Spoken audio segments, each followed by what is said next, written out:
Hi learners, hope you guys doing great, having great time. Already जो promise किया था, first promise हमने पूरा किया। Last week Monday to Saturday हर एक सब्जेक्ट के आपको 4 वीडियो मिल गए थे। अकाउंट्स के, इको के, बीएसटी के। इको में हमने नेशनल इनकम में काफी हद तक बेसिक फॉर्मूलाज, बेसिक सम्स हमने डिस्कस किए थे। अकाउंटेंसी की हम बात करें तो सर ने पास एडजस्टमेंट शुरू कर दिया था, नवीन सर ने। बीएसटी की अगर हम बात करें तो हमने नेचर और मैनेजमेंट स्टार्ट किया था, जहां पे हमने आर्ट एंड साइंस तक कंप्लीट कर दिया था। अब आगे के वीडियोस इस वीक आपको मिलने लग जाएंगे, बट एक दो बड़ी अनाउंसमेंट है। सबसे बड़ी अनाउंसमेंट मैं कर देता हूं। वी अकाउंट्स की एक चीज आई थी कि सर हमें अकाउंट्स रोज चाहिए। तो यस गाइस, आज से आपको अकाउंट्स के वीडियो 6 के 6 दिन मिलेंगे। मंडे से लेकर सैटरडे रोज अकाउंट्स होगा, because accounts requires a lot of practice. तो डेली आपको 30-35 मिनट्स के वीडियोस आएंगे। बात ये, अब मूविंग टू द वीडियो की एक और कंसर्न आया बच्चों का कि सर आप पढ़ा रहे हो, आपकी फाइल्स कहां मिलेगी? फाइल्स आपको ग्रुप्स में मिल जाएगी। दूसरा कंसर्न ये आ रहा है कि सर हमें कहां से पढ़ना है? आप कंटेंट तो पढ़ा रहे हो, बट कंटेंट के साथ सर हमें एक बुक्स चाहिए। तो साहिल सर, एक मैं आपसे एक सवाल पूछना चाहूंगा। इज इट कि अगर बच्चों का एक बड़ा कंसर्न है कि हम अगर आज बच्चा इकोनॉमिक्स पढ़ रहा है, तो क्या बच्चों को सिर्फ और सिर्फ हमारे फाइल से काम हो जाएगा, वीडियो से काम हो जाएगा, कि बच्चे की स्ट्रैटेजी क्या होनी चाहिए? नहीं, बच्चों को ऑब्वियसली कंटेंट यहाँ से समझ आना चाहिए, बट एग्जाम में लिखने के लिए उनको बुक का लैंग्वेज चाहिए होता है। हाँ। वो लैंग्वेज या तो नोट से भी आप लिख सकते हो, या आप उसके लिए बुक्स भी रेफर कर सकते हो। तो जो बुक्स आपको रेफर करना है उसके लिए हम आपको बताएंगे। There are variety of books that you can refer. So will talk about each subject in detail, और उसके आगे फिर हम कंटिन्यू करेंगे। सो गाइस, एक चीज क्लियर है यार, बुक्स चाहिए। अब लेकिन सबसे बड़ा कंसर्न आता है, सर बुक्स इतनी सारी है, क्या हमें सारी बुक्स खरीदनी? अब सर आपने देखा होगा कि आपका फ्रेंड होगा जो मल्टीपल बुक्स लेके बैठा है, और एक होगा कि क्या हमें भी सब मल्टीपल बुक्स लेनी, मुझे भी 100 लाने, तो वो तो सर 10 बुक से पढ़ रहा है, तो क्या मैं भी 10 बुक से पढ़ूं? नहीं भाई। भाई देखो, तुम इतनी बुक्स से पढ़ लोगे, जब सारी बुक्स में कंटेंट एक ही है, सब जगह चीजें एक ही है, तो इतनी बुक्स रखने का कोई सेंस नहीं है। तो आई सीरियसली सजेस्ट कि हर एक सब्जेक्ट में एक, ज्यादा से ज्यादा 2, और जो भी आपकी दूसरी बुक होना, कंटेंट के लिए तो एक ही बुक होनी चाहिए, और लेकिन जो दूसरी, तीसरी, चौथी आप जो भी बुक ले लो, बट वो सिर्फ और सिर्फ प्रैक्टिस क्वेश्चंस के लिए होनी चाहिए, भले वो अकाउंट्स हो, इको, बीएसटी। इको, अकाउंट्स और इको के लिए साहिल सर बताएंगे। तो लेट्स बिगिन। सबसे पहले अकाउंटेंसी के लिए साहिल सर आपको बताएंगे कि कहाँ से आपको पढ़ना चाहिए, कौन सा कंटेंट होना चाहिए, कौन सी किताब में, कैसे, और एग्जाम तक, साल के एंड तक का सारी चीज आप साहिल सर बताएंगे। फोकस पूरा का पूरा Sahil sir. Yes sir. Accountancy, because उसमें आपको प्रैक्टिकल करना है, आपको प्रैक्टिस करना है, तो अकाउंटेंसी के लिए आपके पास 2-3 ऑप्शंस है विच हैव अमेजिंग बुक्स। सबसे पहले हमारा TS Grewal. TS Grewal is जो मेजरली सारे स्कूल रेफर भी करती है। टीएस ग्रेवाल के कॉन्सेप्ट बहुत ही सिस्टमैटिक मैनर में दिया हुआ है। The language is very easy, तो ऑटोमेटिकली बच्चे को प्रैक्टिस के लिए बहुत ज़्यादा ईजी होता है, और वो सारा वेराइटी ऑफ क्वेश्चन भी कवर करता है। और स्पेसिफिकली जो इस साल का टीएस आया है, वो तो बिल्कुल बोर्ड्स पैटर्न में फॉलो कर रहा है। So it has given you past year papers, past year questions as well, तो वो आपके बोर्ड लेवल प्रैक्टिस के लिए बहुत ज़्यादा इंटरेस्टिंग होगा। एक बार आप टीएस ग्रेवाल कर लेते हो, अगर आपको अपना level of question, level of difficulty बढ़ाना है, तो आपके पास और भी ऑप्शंस है, विच इज़ एपीसी या एबीडी। डीके गोयल भी है। तो एपीसी या एबीडी अगर आप फॉलो करते हो, it has high level questions. इसमें जो भी इंपॉर्टेंट एडजस्टमेंट्स है, डिफिकल्ट एडजस्टमेंट्स है, वो क्लियरली मार्क करके भी दिया हुआ है कि आप पूरे क्वेश्चन नहीं करोगे, सिर्फ वो एडजस्टमेंट करोगे तो वो भी चलेगा। बट ये बहुत एंड वाली स्ट्रैटेजी है। अभी के लिए अगर आपको रेगुलर प्रैक्टिस करना है, this is a for go. ये सबसे मस्ट बुक है जो प्रैक्टिस के लिए काम आ सकता है। इसके इलस्ट्रेशन भी बहुत ही सिस्टमैटिक मैनर में दिए, और पीछे के क्वेश्चंस भी उसी ऑर्डर में दिए। So the difficulty level keep on building up. तो जैसे जैसे आप क्वेश्चन करोगे, ये आपका स्ट्रॉन्ग होता रहेगा। सर अकाउंट्स के लिए आप टीएस ग्रेवाल जरूर फॉलो करिए। सर एक चीज और, मेरा 2 सवाल है बच्चों के मन में जो रहता है, मैं उस एंगल से पूछ रहा हूँ आपसे, because you are subject specialist, कि सर एक तो अकाउंट्स में बच्चों को ये जानना है कि सर जैसे कि जब हम बिजनेस स्टडीज की बात करेंगे तो एक बुक आती है एनसीईआरटी, हमें यही पढ़ना है। तो सर क्या हमें अकाउंटेंसी में एनसीईआरटी को सिर्फ एनसीईआरटी करे तो काम बन जाता है? एक बहुत ही बड़ा सवाल है गाइस, सिर्फ क्या एनसीईआरटी अकाउंट्स में काफी है? और दूसरा सर, जो टीएस गरीवाल होती है, टीएस गरीवाल में क्या बच्चा सिर्फ और सिर्फ एग्जाम्पल्स को सॉल्व कर ले और उसके पीछे की एक्सरसाइज को सॉल्व ना करे, तो भी उसके अकाउंट्स में काम बन जाता है कि सबसे पहले तो अगर आपका फर्स्ट क्वेश्चन है कि एनसीईआरटी काफ़ी है, हमारा एनसीईआरटी उतना अपडेटेड नहीं है। सो एनसीईआरटी अपडेट नहीं होने की वजह से या तो उनके क्वेश्चंस उतने आउटडेटेड हो गए हैं, या उस क्वेश्चन से जो आंसर्स लिखे हुए हैं वो आंसर उनसे मैच नहीं कर रहे। सो बच्चा डिससेटिस्फाइड हो जाता है, या उनका कॉन्फिडेंस लेवल गिर जाता है।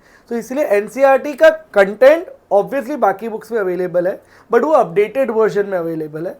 So NCERT is not recommended at least for accounts. Theory purpose के लिए उसके बाहर से कुछ नहीं आएगा, वो चलेगा, but that is all covered in the other books. Coming to TS Grewal, TS Grewal का सॉल्व्ड क्वेश्चन आपको सिर्फ प्रैक्टिस के लिए 1 या 2 दिया होगा. अगर आपको उसको इन डेप्थ प्रैक्टिस करना है, तो अगर एक कॉन्सेप्ट है उसके 4 क्वेश्चंस करने हैं, तो वो अनसॉल्व में भी होगा, जिसमें वेराइटीज कवर होती है.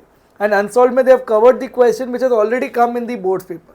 और बोर्ड्स में डायरेक्ट क्वेश्चन तो आता नहीं है, वो कुछ ट्विस्ट एंड टर्न करके देंगे, जिसकी प्रैक्टिस आप अनसॉल्व करोगे तो ही होगा.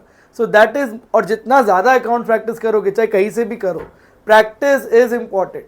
चाहे वो टेस्ट पेपर सीरीज लो या आप कोई भी बुक उठा लो, तो वो आपको करना ही पड़ेगा. उसके लिए कोई भी आप लीनियंसी ले ही नहीं सकते specifically for accounts. So guys समझ आ गया, अकाउंटेंसी के लिए भाई कुछ नहीं है, एक बुक खरीदनी है टीएस ग्रेवाल, 3 वॉल्यूम आती है, 1 2 3 फटाक से उठाओ, ये 3 वॉल्यूम लो, एग्जांपल्स लो. हमारे वीडियोस आ रहे हैं, हमारे वीडियोस की क्वेश्चन भी कहीं ना कहीं टीएस से इंस्पायर्ड है, उसी बेस पे बना रहे, उसी फ्लो पे बना रहे ताकि आपको फायदा हो.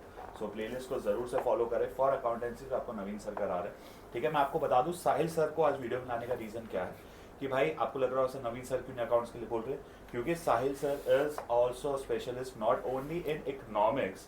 जितने साल उन्होंने इकोनॉमिक्स पढ़ा है उससे ज्यादा उन्होंने अकाउंटेंसी पढ़ा है, because he is also chartered accountant. हम सीईओ में क्या सीए जैसे बनते हैं ना, तो एक सब्जेक्ट जो हमारे खून में आ जाता है वो अकाउंट्स, हम तीनों में.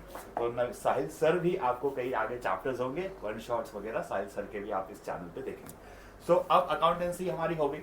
अब बात करते हैं भाई सर, आप अपने सब्जेक्ट की बात कर लो. मैं एक नन्ना सा मुन्ना सा सब्जेक्ट पढ़ा रहा हूँ जिसका नाम है बीएसटी. तो अगर मैं आपको बीएसटी पढ़ाने वाला हूँ, तो उस बीएसटी में कहीं ना कहीं भाई कुछ नहीं करना है. 2 बुक लेनी है जिसका खर्चा मैक्सिमम 200 रुपए तक जाता है, और अगर आपको वो भी खर्चा नहीं करना तो आप ऑनलाइन जाइए, उसकी पीडीएफ को डाउनलोड कीजिए. लेकिन मेक श्योर करना कि you download the latest PDF.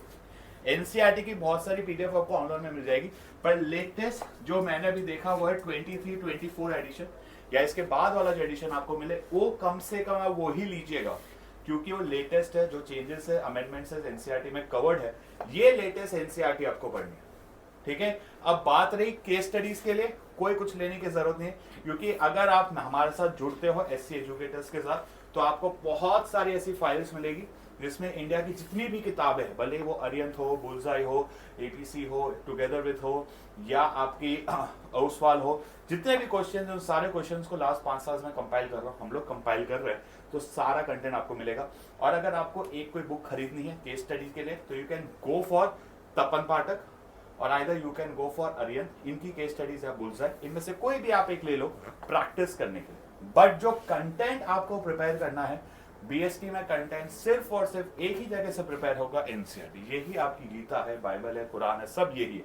इसको आप जितना अच्छे से थॉरोली प्रिपेयर करोगे उसमें मार्क्स आएंगे, बिकॉज हर बार बोर्ड्स में ये पाया गया है कई ऐसे क्वेश्चन है जो सीधा एनसीईआरटी से उठाए जाते हैं. तो ये था हमारे बीएसटी रिलेटेड.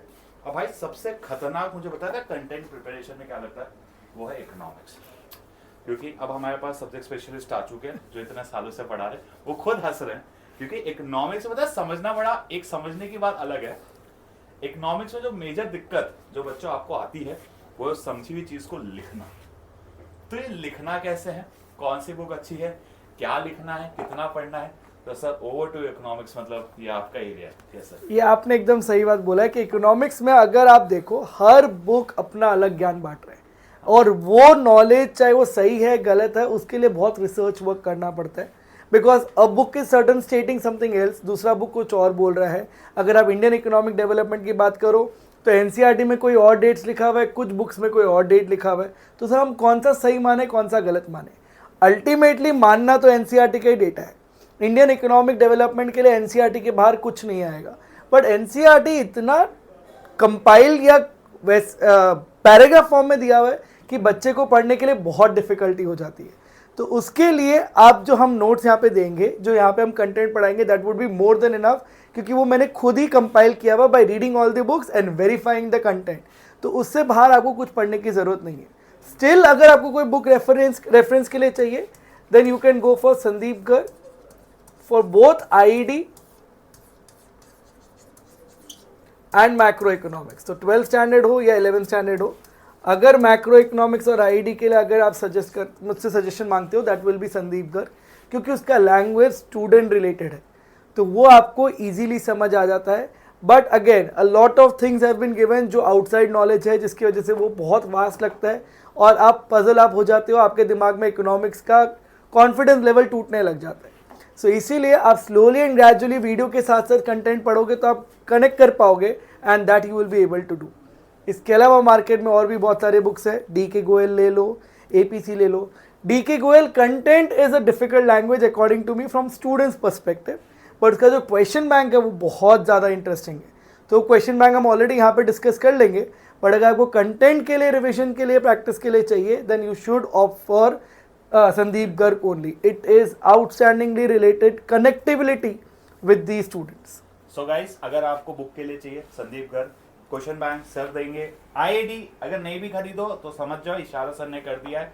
आईआईडी के लिए कुछ मत खरीदना मेरे भाई, आईआईडी के लिए सर अपना नोट्स दे रहे जो सारी बुक्स के मिक्स होगा, जो बाद में शुरू होगा। अब इसमें एक और सवाल आपके मन में आया कि सर आपने अकाउंट्स में तो बता दिया एनसीईआरटी को हमें कम छूना है, सिर्फ थियरी के लिए पढ़ना है, वैसे एनसीईआरटी तो इकोनॉमिक्स की भी है, तो सर उस बुक्स को कैसे करना है या रिफर करना है या उसके क्वेश्चंस वगैरह करने हैं कि नहीं करना, बच्चों के अपना सवाल। अगेन मैक्रो इकोनॉमिक्स हो या इंडियन इकोनॉमिक डेवलपमेंट हो, इकोनॉमिक्स बहुत पैराग्राफ फॉर्म में दिया है और वो क्वेश्चन वैसे पूछे नहीं जाते because it is all conceptual based question. तो जितना ही आपको पैराग्राफ में दिया हो आपको समझना ज़रूरी है, और वो इंटेंशन के लिए आपको बुकिश नॉलेज से ज़्यादा कंटेंट पे ध्यान देना है, लॉजिकली समझना है, which becomes difficult to study from NCERT. तो एनसीईआरटी उसको आप इग्नोर करोगे तो चलेगा। NCERT is best for business studies, वो सच में सर ने सही बोला है, वही बाइबल है, वही कुरान है, वही गीता है, उसके अलावा और कुछ आता नहीं है। इकोनॉमिक्स में भी ऐसा ही है, इंडियन इकोनॉमिक डेवलपमेंट में एनसीईआरटी के बाहर कुछ नहीं आएगा, पर मैक्रो इकोनॉमिक्स में तो कोई भी क्वेश्चन में पूछ सकता हूँ क्योंकि वो प्रैक्टिकल एप्लीकेशन पे है। So that is not based on NCERT. वो कॉन्सेप्ट आपको हर बुक्स में मिली जाएगी और वो मैं आपको करवाऊंगा, उसका टेंशन वाली बात नहीं है। बट एनसीईआरटी आप इकोनॉमिक्स के लिए भी इग्नोर कर सकते हो, but main focus of NCERT has to be for business studies. So अब एक लास्ट सवाल इकोनॉमिक्स में मेरा फिर से आया बच्चों के मन में, जो आपके मन में सवाल है ना गाइस वो पहले मन में आ ही जाते हैं, तो ये बता रहा हूँ कि सर इकोनॉमिक्स में ना ज़्यादा टेंशन सम्स का नहीं, एक वो एरिया होता है डायरेक्ट क्वेश्चन का भी नहीं, एक बड़ा क्वेश्चन होता है सर रियल लाइफ सिचुएशंस आती है 2-3। तो सर अब ये सिचुएशंस तो अपडेटेड होती रहती है, हर साल कुछ ना कुछ नया आता है, तो बुक्स तो इनकॉर्पोरेट करती नहीं है, तो इन चीज़ को डील करने के लिए हमारे पास क्या सॉल्यूशन? मुझे लग रहा है गिरीश सर ने मेरा वीडियो देखा नहीं है, अगर वीडियो देखा हुआ था तो उनको पता चल जाता कि ये चीज़ हम ऑलरेडी इंकॉर्पोरेट करते जा रहे हैं। हाँ। और जैसे जैसे अपडेट होते जाता है, जैसे जैसे मार्केट में चेंज हो रहा है, अभी वॉर चल रही है, ऑटोमेटिकली वापस शुरू हो गया, तो उसका इम्पैक्ट क्या होने वाला है वो आगे वाले चैप्टर्स में हम कवर करेंगे। तो जो भी रियल लाइफ एग्जाम्पल है, चाहे वो कोविड के बाद का हो या अभी की सिचुएशन हो या इलेक्शन बेस पे हो या गोल्ड का प्राइस बढ़ रहा है, उससे क्या इम्पैक्ट पड़ने वाला है on various chapters that we are going to cover. तो अभी कंटेंट पे काम करते हैं, उसके बाद एप्लीकेशन पे भी काम करेंगे। तो सारी चीजें आपको मिल जाएगी बच्चों, जो चाहिए इस चैनल में मिल रहा है, कंटेंट बुक वगैरह सारी बुक्स बता दी गई। भाई तुम अपनी बुक्स तैयार कर लो, जो हमने बोला हम आपको दे देंगे, जो आपको बुक्स बोली गई है TS, Sandeep Garg, NCERT, please आप हर सब्जेक्ट की ले लीजिए। मिलते हैं गाइस, अभी तो हमने जर्नी शुरू की है एंड थैंक यू गाइस हमारे को इतना सपोर्ट देने के लिए।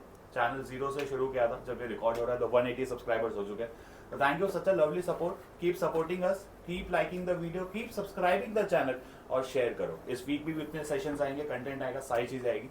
तो मिलते हैं गाइस नेक्स्ट वीडियो के लिए, तब तक के लिए tata bye bye, see you in the guys next video, तब तक पढ़ते रहो। चलो, थैंक यू, बाय बाय।